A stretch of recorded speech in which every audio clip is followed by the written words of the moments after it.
welcome to Mama Mandala. I'm Hagar. I'm so glad to have this moment with you. Welcome to another embodied Bhagavad Gita. The Bhagavad Gita is a text that is pulled out of a greater text, the Mahabharata, which is compiled in India between 400 BCE and 400 CE, so a long period of time, 800 years, where these stories are woven together into one big epic story. And the Bhagavad Gita is a moment within the story where it is set in between two armies, and it's a moment before war. And it's a conversation between Krishna, who is the embodiment of the divine, and Arjuna, the warrior. Krishna is the charioteer, and Arjuna is the warrior, and he's kind of like the best warrior of all warriors. And he has to fight this war. And it's this moment where, and this is getting us into what we're talking about today, it's this moment where there's a realization that nothing but war can happen now, because the other side, the cousins of the heroes of the story, are not willing to negotiate. They're not willing to do anything. They're not willing to keep their cousins, the Pandavas, alive. So the Kauravas, the cousins, are just there's just for them no space in the world for the Pandavas. And so it's more complex than that. But it's this moment where everything has been tried, and now war is the only other option. And it really brings about a questioning.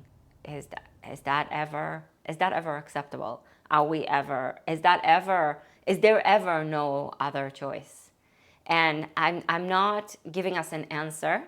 I am bringing us into a contemplation. What do we do when we face nihilism? When we are facing others who don't see who don't agree to our right to exist? What do we do then? When is a war justified? Why and how? It's kind of an interesting thing to contemplate in this moment. Not with an answer, but with questions that may bring us into deeper questions. The first word in the text is Dharma, which gives us almost like a hint that a lot of the text is going to, in one way or another, weave us back together into the hub of this wheel. The Dharma is like the core of the text. It's often like that, where a text's first word in Hindu texts and even Buddhist texts, I think, it often means that this is what the text is going to be about. And so Dharma, in a way, weaves the text together. And Dharma in Sanskrit comes from the verb root dhr, which means to uphold, to establish, to create a foundation. Dharma is that which gives structure. It's that which holds things together. So what holds us together in times of catastrophe, of looming catastrophe, in times of war, when we are watching horrors and atrocities, when we are maybe a part of the situation, when something horrible has been done to us, or when our side does something horrible. So Arjuna, in this moment in the Bhagavad Gita, he asks Krishna to take him to the center, to the space between the armies, so that he can see the quote-unquote, I'm putting it in quote, enemies on the other side, the people who he's going to have to fight and destroy. And he sees people that he knows, that he grew up with, because it's two families that are really a part of a bigger family. And some of the people ended up on the, again, quote unquote, wrong side, on the other side, on the nihilists' side, for different reasons. And Arjuna is going to have to kill them. And he cannot handle it. He has a total meltdown. He drops his weapon. He falls to the ground. He's melting down. He will not do this. And the text is really Krishna telling him, pull yourself together, stand up and fight. If you don't, our side is going to lose. So all of your loved ones on this side will die. So he's reminding us that not taking action is an action, which is a big theme in the text. And he says your dharma, your obligation. So one of the meanings of the word dharma is obligation. It's duty. It's what we have to show up to. Like my dharma, I'm a mom of 2 kids. My dharma is first and foremost to get up in the morning and make sure that the kids are fed. Is it fun? Sometimes.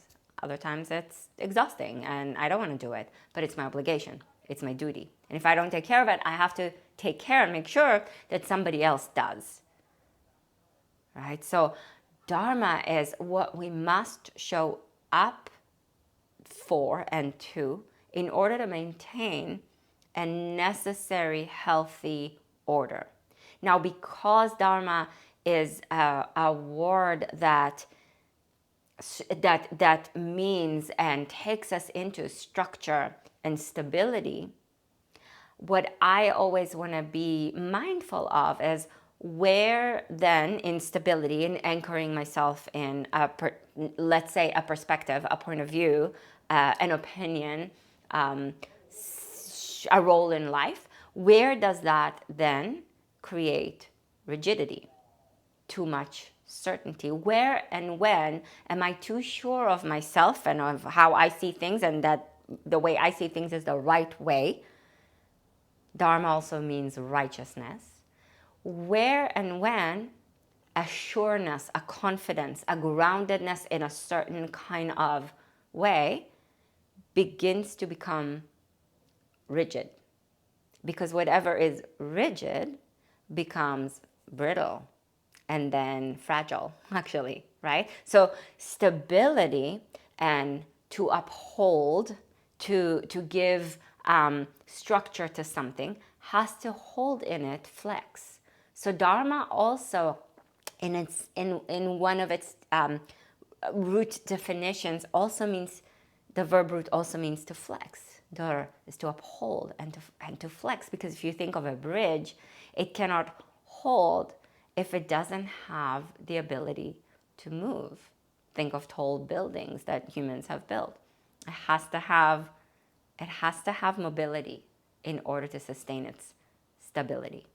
So as we show up to the world, as we receive information, we have to also then look at what we're stabilizing our perspective in, and we have to make sure that our sureness doesn't keep us from learning more, from seeing a greater perspective, and from anchoring ourselves deeper in what we actually value. Because sometimes when we become too righteous, what we say we value, we end up embodying a devaluing of. And so just as I like to say, light and fluffy contemplation for this moment in time. So let's embody Dharma as stability with flex. Because to sustain any relationship, we have to be able to change. We cannot hold a relationship as was. I cannot hold on to my children little as they were and not let them grow, right? As much as I miss the babiness, now they are growing and I have to show up to who they are becoming, and I have to change. My role changes with their growth. So change is what upholds structure. A continuous capacity to adapt and to move, because otherwise things begin to deteriorate. So go ahead and stand tall at the top of your mat in Tadasana, in mountain pose. Feet parallel. You can separate them as wide as your hips. That's what I like to do because it does give me more stability and groundedness. And you can allow your eyes to soften or close, whatever feels more supportive for you in this moment. Allow your breath to be soft and your attention to move to the stabilizing force of life that is your breath, that is only stabilizing because of its continuous motion in and out, into the inner chambers of your being and out to meet the world around you. With a slow breath in, reach your arms up to the sky. And with a slow exhalation, join your hands and lower them together through the front of your face to the front of your heart, and then release them to the ground. And again, with an inhale, reach up.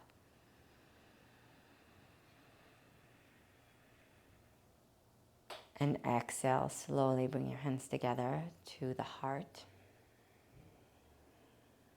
And then begin to tone the back of the throat. Inhale, make a resonant sound with your breath as your breath flows in.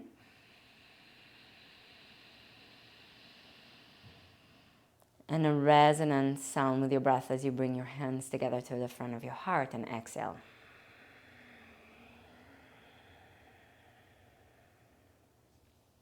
Reach up again as you inhale.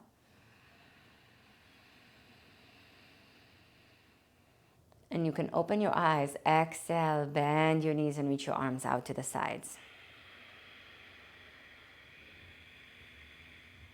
Stay right here, deep inhale. And exhale, keep your knees bent and bring your belly to your thighs and your fingertips to the floor. And if fingertips to the floor is too much for your body and your hamstrings are very tight, your lower back is very tight, put your hands on blocks or on a stool or a chair or a couch. For now, with knees bent, inhale and look forward halfway up. And with a slow exhalation, fold back in.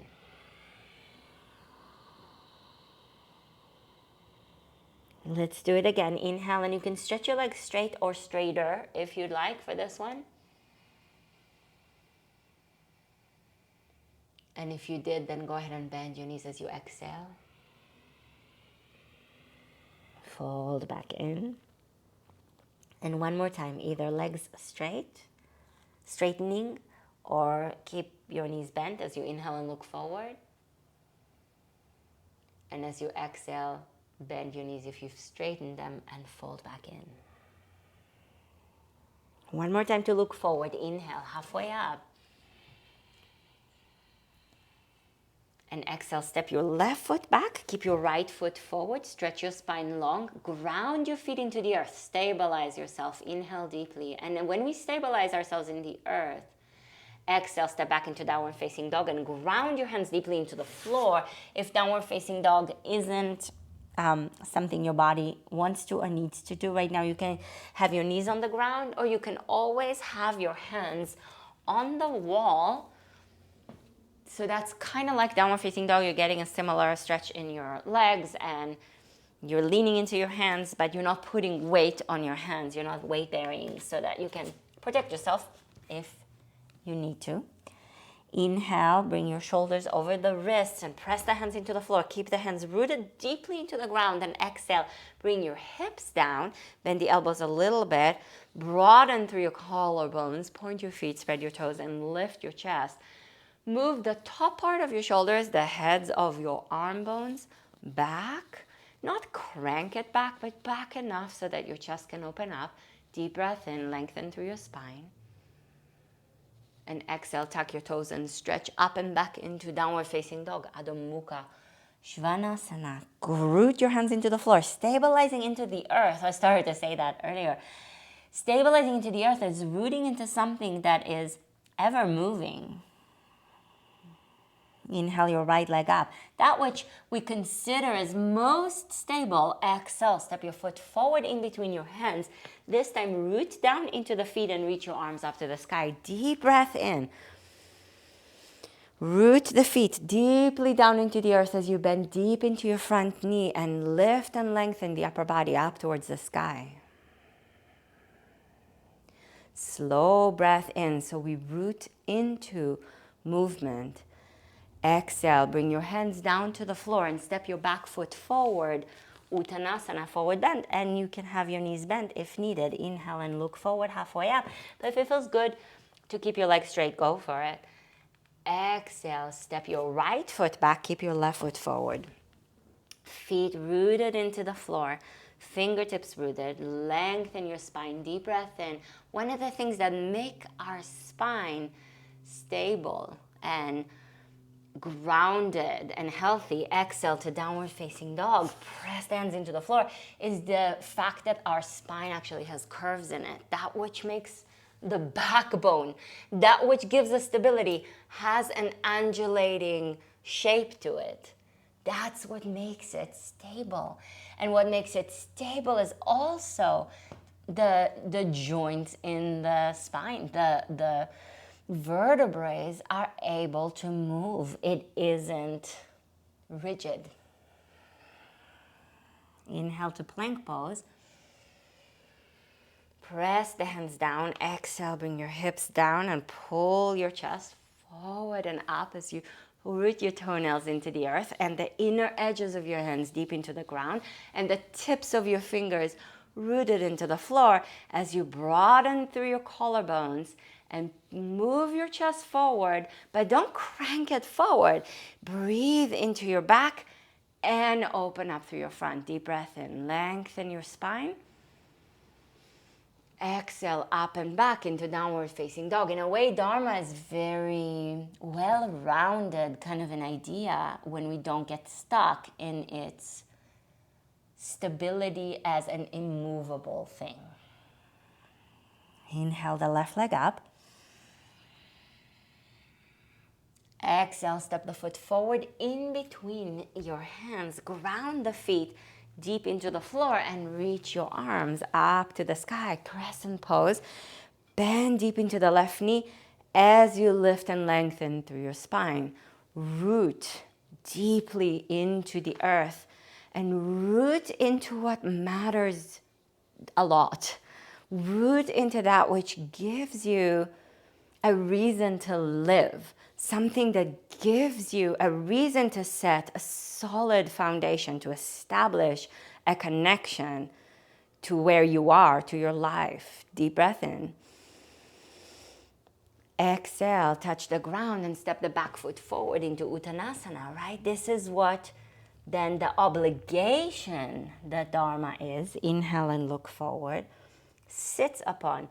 Sure, I don't feel like getting up and making breakfast every day. Exhale, fold in. I don't feel necessarily like doing the routine thing of parenthood. Ground through the legs. Inhale, bend the knees and reach your arms through the sides and all the way up. But my kids, exhale, bring your hands to your heart, are the most important thing for me in my entire life, right? So I show up to the obligation, not because I love the obligation. Inhale, reach the arms up high.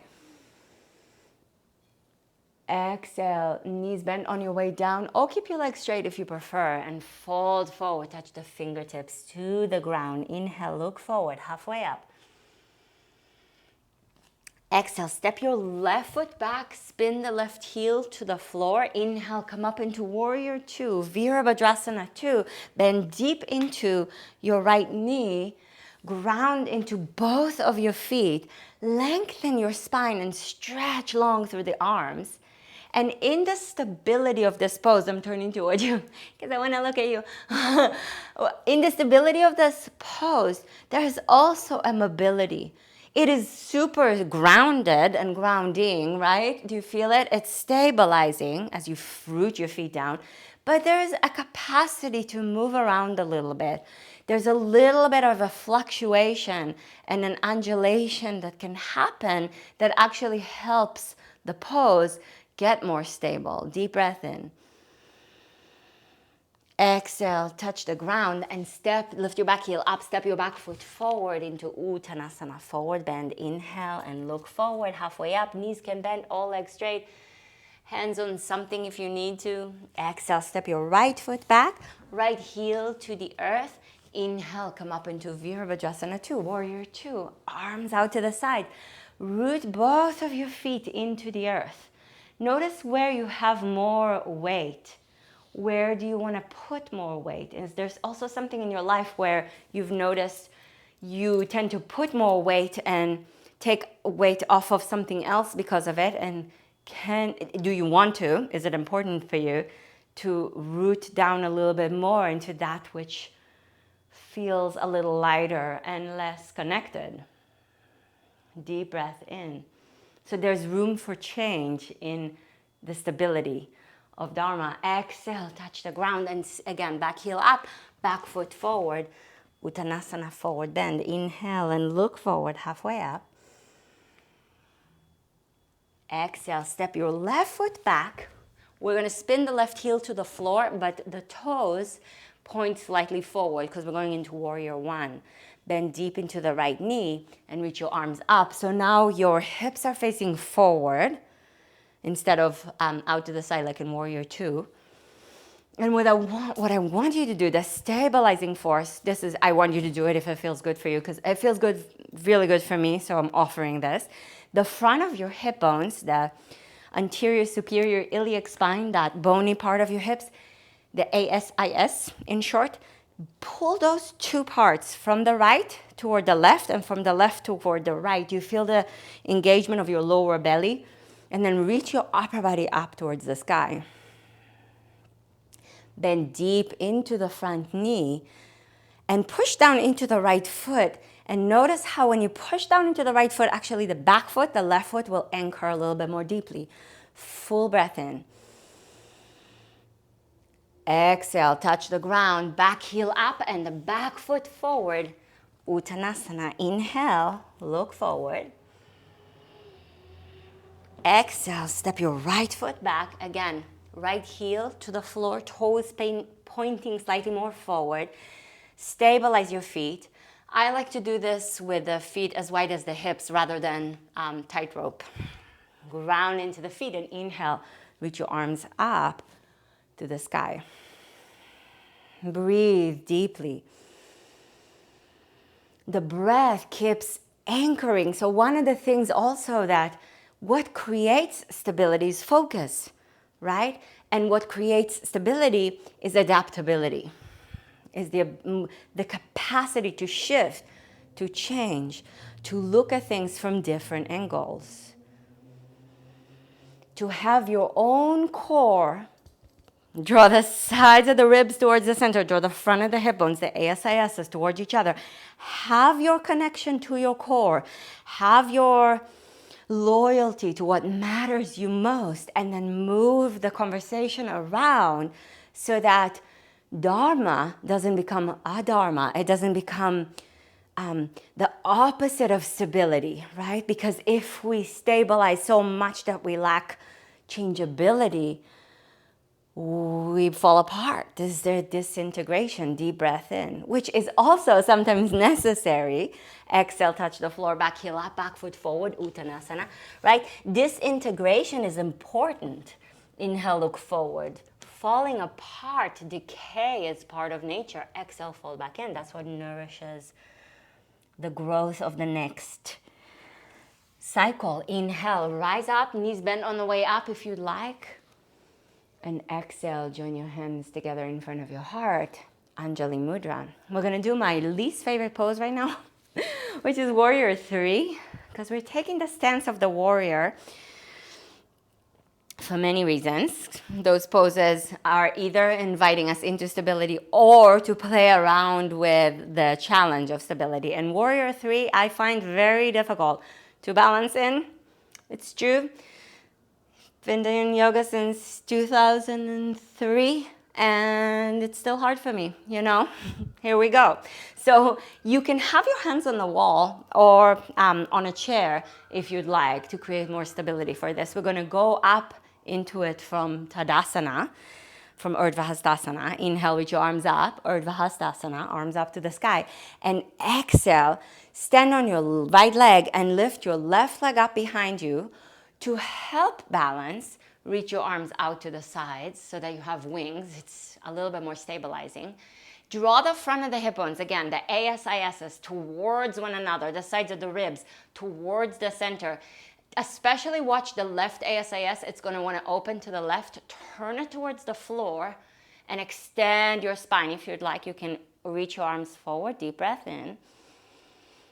And exhale. Hands to the ground and lift your right leg up towards the sky. Full breath in as you stretch over your right leg. And exhale. Lower your left leg down next to the right. Hang out here for a moment. Hold on to your ankles and draw yourself in. There are going to be moments and difficult situations in life that pull us off of what we find stabilizing. So we take our time to anchor ourselves, to find our breath again. Inhale, rise up. There's difficult things in the world. Exhale, bring your hands to your heart that take us away from what we consider order and stability. It takes us away from how we've established our connection to what matters to us. And those moments require a softening and a slowness and a pause. That's the pause between the armies. That's the pause that Arjuna and Krishna are taking. It's the space between. It's a liminality that allows us to reorient and redirect ourselves and the course of our actions. Inhale, reach your arms up high. And that is required for Dharma to be sustained. Exhale, reach your right leg back. We're going to balance on the left leg, arms out to the sides for a little bit more balance. Draw the right ASIS towards the floor, the left ASIS towards the right to stabilize yourself. Push back through the right leg and down into the left as you extend your spine long. Deep breath in. And exhale, hands down to the floor. Reach your right leg up to the sky. Full breath in here. And exhale, bring your right leg down next to the left and fold over your legs again. Hold on to your ankles to pull yourself in. Slow breath. Push your ankles back into your hands a little bit. It'll help to open up the hip area. And if this is too much for you, you know already. You can back off a little bit.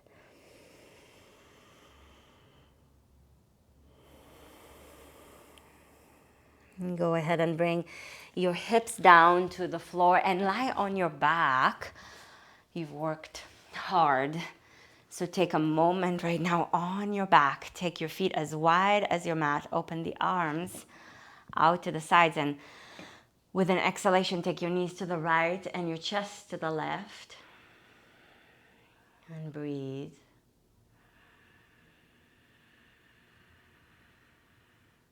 Slow and mindful breath. Feel the ground beneath you. Invite yourself into connection with it.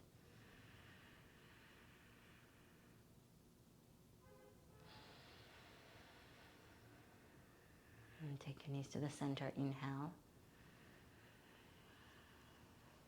And with an exhalation, take your knees to the left and turn your chest to the right. Ground the shoulders into the earth.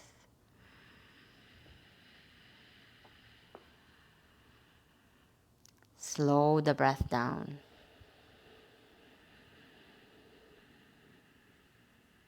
And attend to what offers you support and that which creates stability in your life as you breathe. Connect to it through your breath. Breathe into it. Let it breathe into you.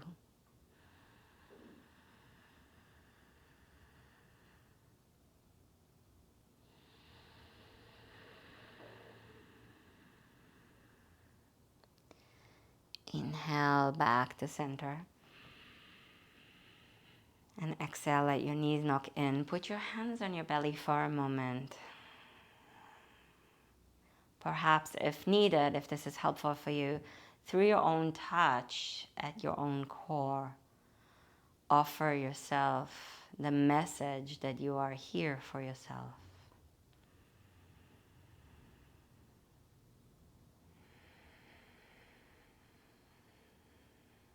Bring your knees into your chest and give yourself a hug.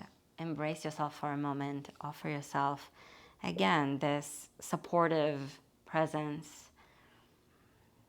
Sometimes our inner conversation lacks this kind of support, and therefore we might feel shaken and disconnected from ourselves and therefore from the world. So offer yourself a moment to receive your own support.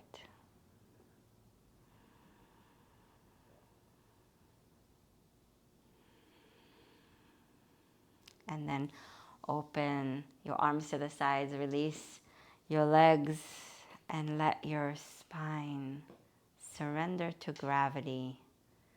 The bones in your legs, in your arms, your ribs, your skull. Let the bones become the earth as you allow your eyes to soften and rest behind your eyelids. And rest here in this supportive space for as long as you like, as long as you can. And if you like this video, go ahead and put a like on it. And subscribe to the channel if you haven't already. Share this with your loved ones. And join me over on mamamandala.com. Subscribe to our mailing list to receive evocative and inspiring and deeply contemplative messages in your inbox directly. I really appreciate you being here with me. Thank you. Mwah. Namaste.